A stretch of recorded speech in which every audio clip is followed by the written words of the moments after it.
Para suster, para oma opa, bapak ibu, adik-adik yang terkasih sekalian, selamat siang. Semoga Anda sekalian dalam keadaan sehat dan sukacita. Saudara-saudari yang terkasih dalam Tuhan, pada hari yang suci ini kita bersama seluruh gereja merayakan hari raya tubuh dan darah Kristus. Hari raya ini diadakan pertama-tama atas anjuran yang baik dari Paus Urbanus keempat tahun 1264. Sudah lama dilaksanakan dalam gereja.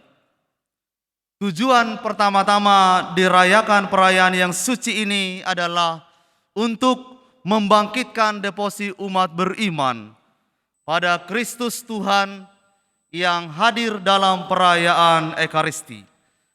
Untuk membangkitkan devosi penghormatan umat beriman kepada Tuhan dalam Ekaristi Maha Kudus.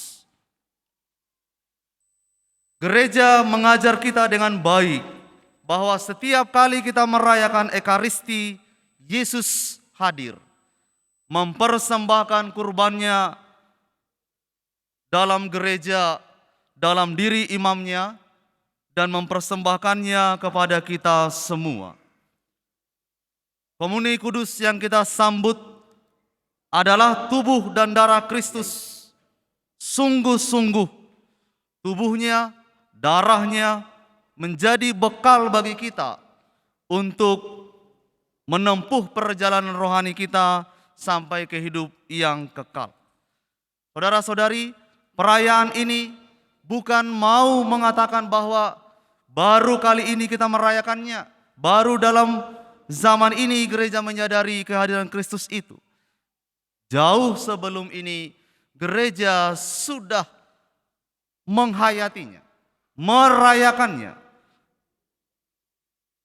Sejak gereja awal belum ada formula yang sedemikian baik ini, gereja sungguh mengimani kehadiran Kristus di tengah para muridnya ketika merayakan perjamuan yang kudus ini. Sangat menarik untuk kita renungkan saudara-saudari. Yesus mewahyukan dirinya pertama-tama kepada kita bukan sebagai Allah yang maha agung, yang besar, yang jauh dari kita.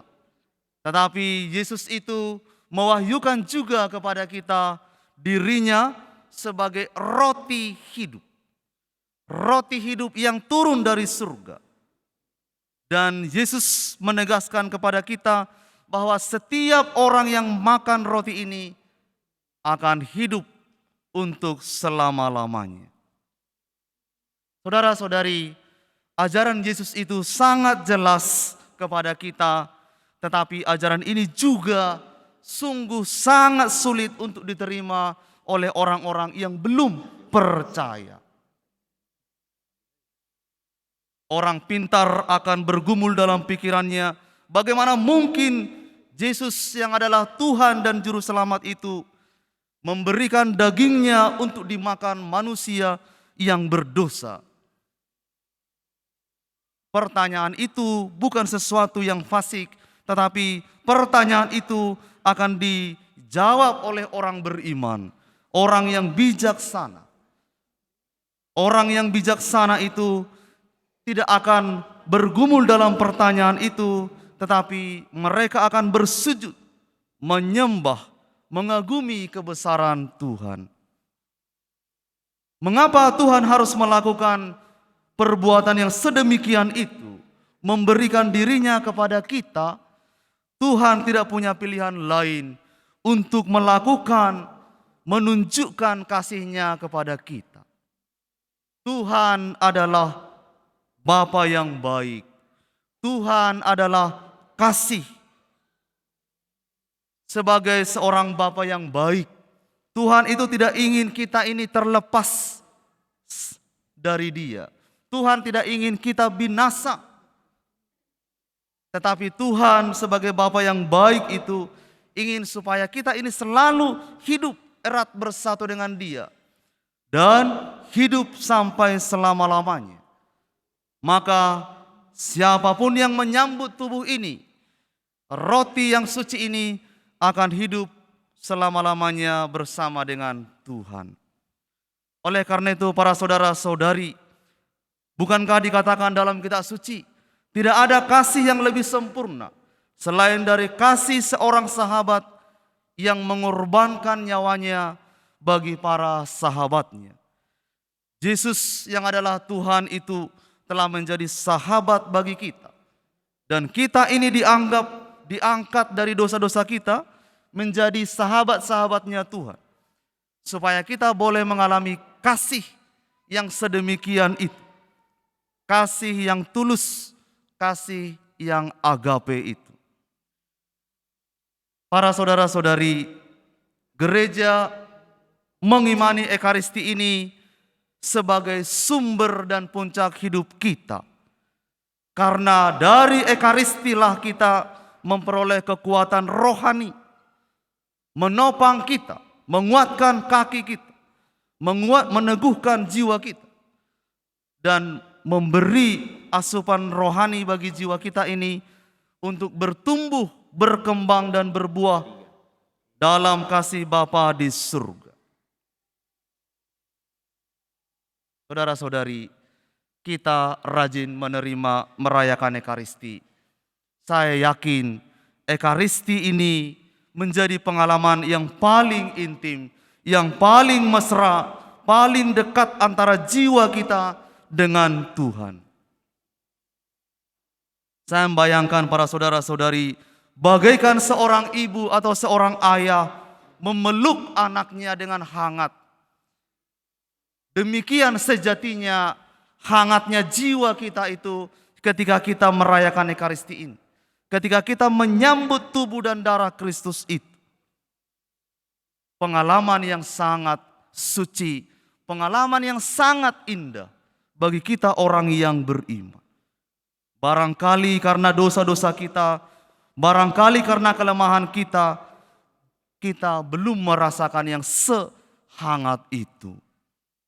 Oleh karena itu para saudara, ketika kita menyambut tubuh Kristus ini, itu momen yang baik. Mari kita berdoa, mari kita berlutut, mari kita bersujud. Karena disitulah Bapa yang baik itu menembus hati kita, masuk dalam hati kita dan bertahta di dalamnya. Para saudara-saudari, betapa kayanya Ekaristi yang kita rayakan ini. Gereja Katolik itu indah sekali karena perayaan yang kudus ini.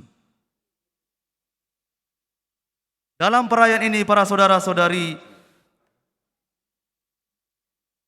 kita menyadari keterbatasan kita untuk menyelami seluruh kekayaan ini. Maka gereja itu dengan rendah hati mengajar kita, mengundang kita supaya kita tidak hanya memikirkan Tuhan di dalam ini, dalam perayaan ini. Tapi gereja mengundang kita untuk memandang dengan kasih Tuhan yang hadir dalam perayaan ini. Ada satu istilah teknis yang baik yang barangkali familiar di kalangan kita. Kita dalam perayaan Ekaristi itu para saudara-saudari, kita sejatinya diundang untuk berkontemplasi. Kontemplasi itu istilah yang ingin menunjukkan kepada kita, kita tidak sekedar memandang dengan mata, tapi kita ingin menyembah Tuhan, merasakan Tuhan yang hadir dengan hati yang penuh cinta. Oleh karena itu para saudara-saudari, gereja Katolik itu memberi ruang kepada kita untuk menyembah Tuhan. Ada perayaan Ekaristi, ada adorasi, di mana umat Allah kita bersama menyembah Tuhan di dalam kasih hati yang penuh cinta kepada Tuhan. Seringkali para saudara-saudari gereja kita itu, kita barangkali menempatkannya kurang begitu pas. Kita mengedepankan adorasi, tapi kita mengabaikan ekaristi. Sejatinya adorasi yang baik mengalir dari ekaristi yang baik. Mencintai Tuhan, lalu kita ingin menyembah lebih lanjut, memberi ruang lebih lebar kepada Tuhan, maka dilaksanakanlah adorasi sakramen Maha Kudus.